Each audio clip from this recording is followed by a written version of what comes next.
Hello there, welcome to the Once a Week Kitchen. Today we're doing chicken and vegetable chili.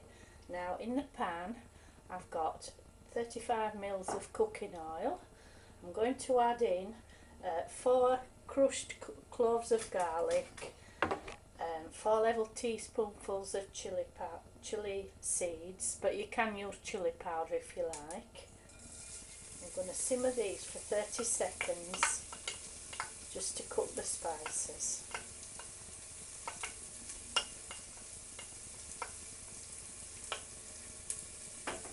This is a recipe I've been making for many years, and it's my own recipe which I made up from scratch. It's got chicken, it's got chili, it's got 9 vegetables. If you don't believe me, I'll show you. So I'm going to just simmer these for about 30 seconds. Meanwhile, I'm going to show you how I degrot the chicken. So bear with me. So here we have, I'll just take that off the heat a minute. Here we've got 675 grams of chicken breast.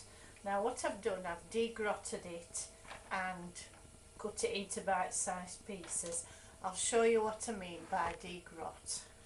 Now, can you see on that chicken breast there's some white sinewy bits and maybe a bit of bone there? Well, we need to remove that. This is the quality control that you need to do for this recipe. Without that, someone will get that in the mouth, and if it's a small child, they'd spit it out and they'd say, I don't like that, and they would associate that grotty bit with this recipe forever. So you need to take that out. It's not being wasteful, it's just removing anything nasty. Even a chicken breast has a little bit of grot. So we always remove the grot. Any leftover bits like that, if you've got a cat or a dog, you can just give them to them and they won't be wasted. Then we cut the rest into bite-sized pieces. The quickest way I find is with a pair of scissors, sharp scissors if you've got them, or if you've got a very sharp knife you can do it that way.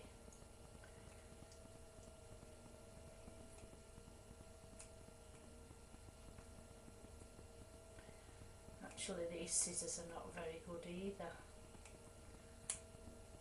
but we get by.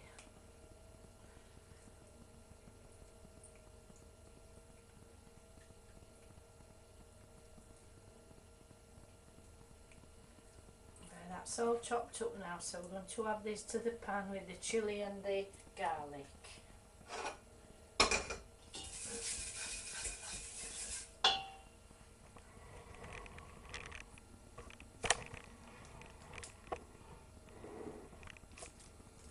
Just pop that in the pan.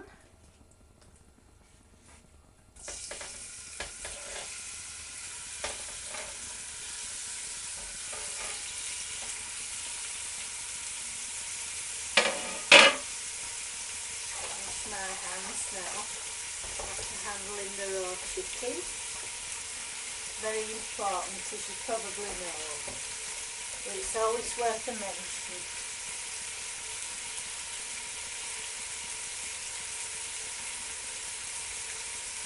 So we stir the chicken so that it's all coated with the chili seeds and the garlic.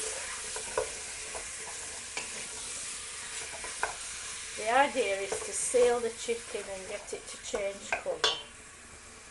Just turn the heat up a little bit. You want all the chicken to be coated with the chili and garlic.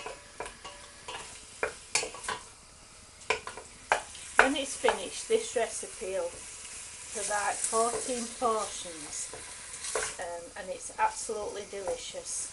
My family have been eating it for years, so I just thought I'd pass it on to you.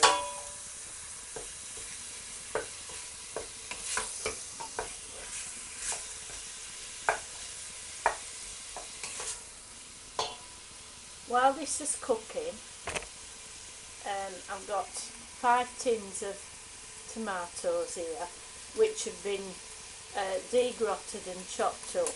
Now, I showed you how to degrot the tomatoes in a previous video.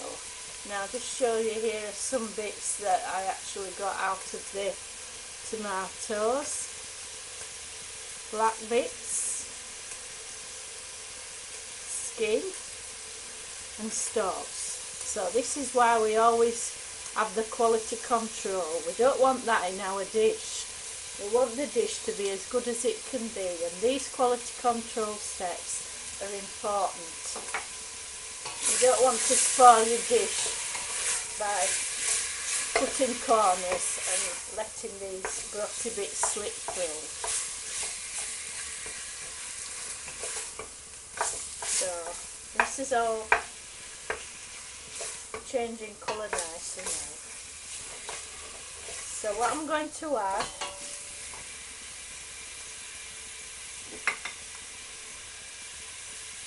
got here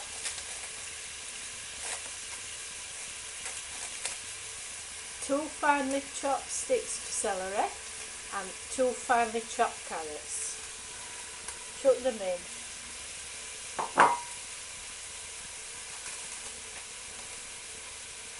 I've also got 300 grams of chopped peppers, any colour you like. I've got green, orange and red.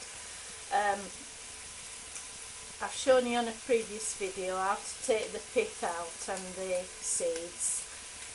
Just chuck those in there as well.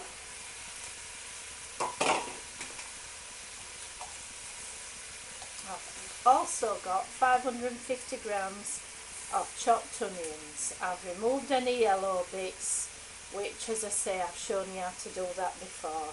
These are all the important quality control tips. So chuck those in. Now we're going to give this a good old stir.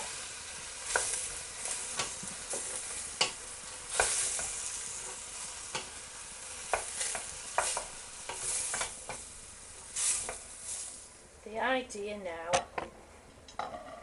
is to sweat these down for about 15 minutes.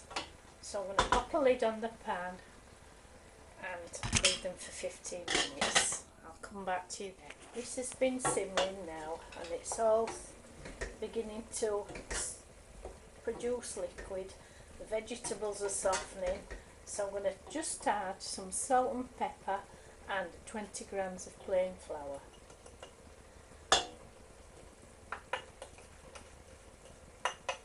This will help to thicken it so that it's a nice, thick, delicious sauce when it's finished.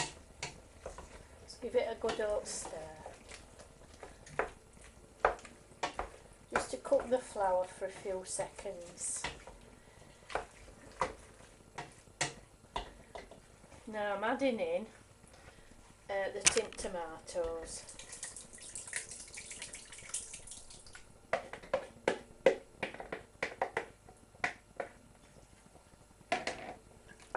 I'm going to bring this back to the boil now and simmer it for about 45 minutes with a lid on a low light so that it's just simmering gently. We don't want it to boil away like mad.